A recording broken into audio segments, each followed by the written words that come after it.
You know, a strategic war game's main proposition is to make the player feel like a tactical genius, a general who is leading his troops to a sublime victory.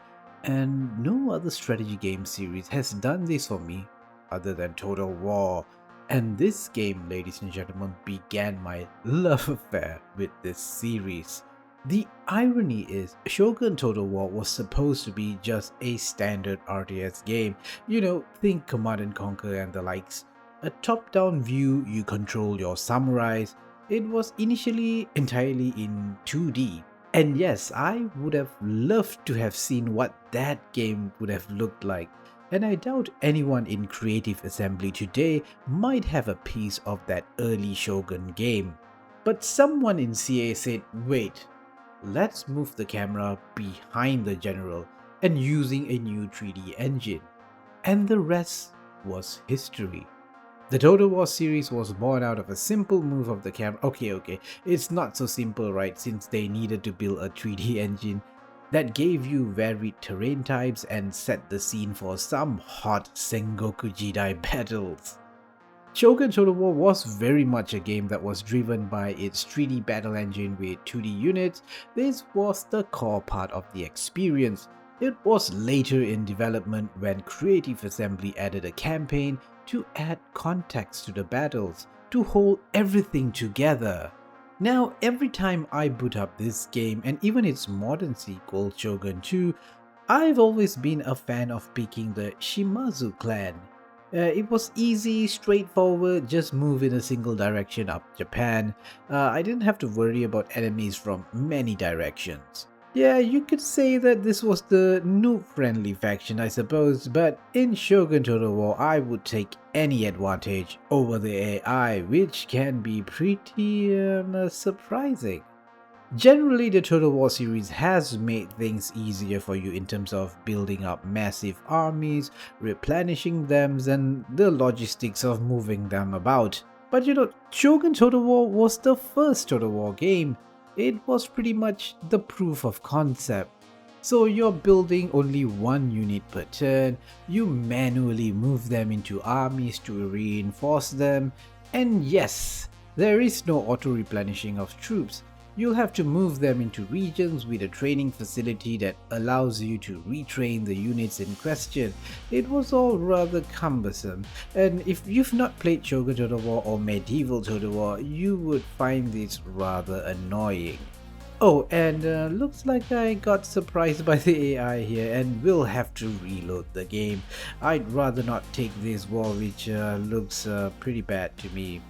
So here's another thing, there's a lot of saves coming in this game. What that means is saving the game at almost every turn after you've made your move. You see, unlike the modern Total War games, which began from Rome Total War, the campaign map features regions that you move your pieces one region at a time.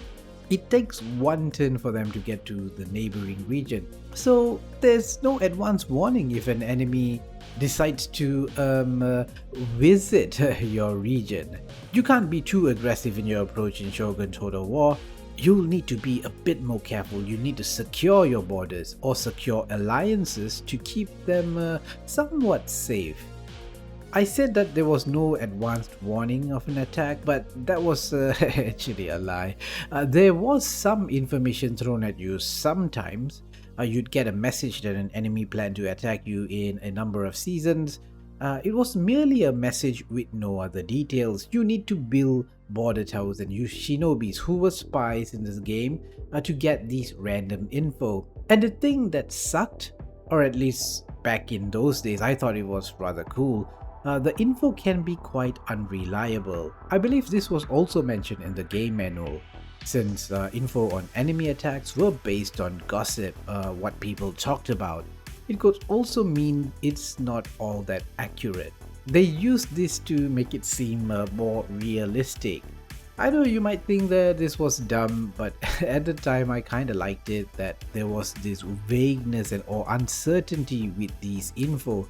But no, I do think the modern Total War games are much better in terms of giving you information about enemy factions, because you actually see them amassing troops at your borders and you can judge their relation with your faction. There's no such thing in Shogun Total War. Oh, and speaking about shinobis, agents were in Shogun Total War and they were pretty basic. These agents mostly had singular roles and didn't have the multitude of actions like in later Total War games.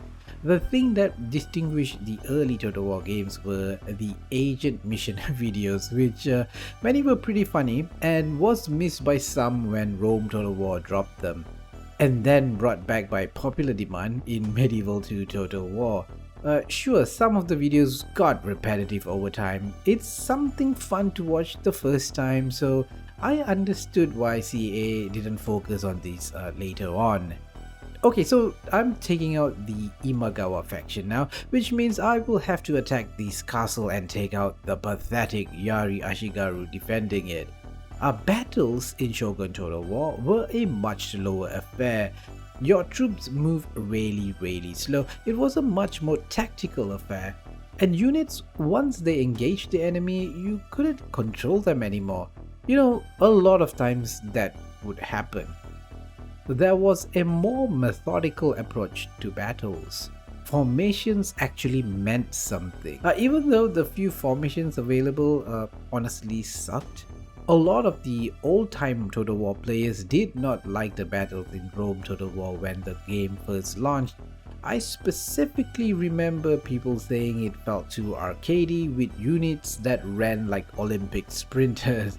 And yes, I was also not a fan of the faster battles in Rome Total War, but you know, we've got to hand it to them. The Rome Total War style of battles won over a larger audience, and again, the rest is history.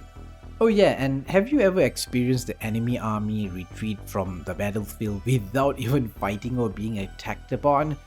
Yeah, that happens in Shogun Total War. If the enemy thinks the battle is a lost cause, they will retreat their entire army from the battlefield. I must admit, it adds to this illusion that the AI was more human in thinking, making mistakes in deciding to take on battles to only have a change of heart when they saw your large army. In reality though, this might be more to do with some hidden stats related to dread or influence of your generals and the strength of your units exerting a sort of a morale penalty over the enemy. Something that was made a bit more transparent in Medieval Total War. The slower momentum of Shogun Total War is also related to the pretty harsh loyalty system, which is still somewhat true in modern Total Wars. Newly conquered regions will have some disloyalty, or really quite a bit of disloyalty. You'll need to place troops to pacify these fools. But here's the thing, you don't want to keep your main army doing this region peacekeeping role, so you'll use Yari Ashigarus, peasants basically, to guard these places. So this is exacerbated of course by the way unit recruitment is much slower, that's one unit per turn. Armies take one turn to jump to a neighboring province, so you can however speed this up by building a port which will enable you to transport your troops to further regions with a port just in a single turn. But overall, as I said, the entire logistics of moving troops around is pretty slow moving.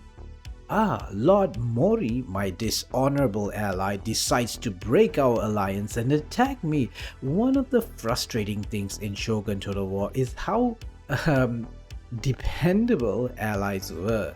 An alliance was just a promise that, you know, I won't attack you anytime soon, so you had no control over this alliance. If you attack a neighboring province to your ally, they may join your attack, and the faction that sends the biggest army to this cluster F battle will win the province. So that means you've really got to be careful about allowing your allies to come into your battles. And yes, after a while, if you give them an opening with undefended or lightly defended provinces, they will attack. But thankfully, Lord Mori decides to invade this province with a river crossing. You know what that means. Mori is dead, and that's the end of this battle. A lot of times you can simply take out the general to win battles, and the AI was pretty gung-ho with generals in Shogun Total War.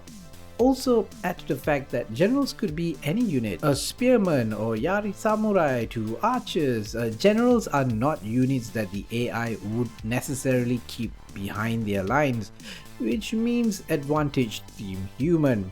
Of course, this was a simple fix for Creative Assembly when they introduced General's Bodyguard, which first made its appearance in Rome Total War, am I correct?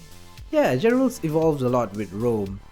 So I was lucky that Lord Mori is the daimyo of his faction and he has no kids to inherit his clan.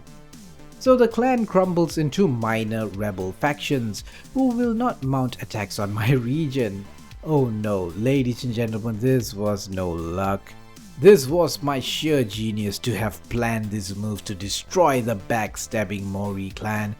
Now I only have a war against the Oda clan. The rest of Japan is ripe for my expansion, and the rebels are there for me to pick on them at my own time.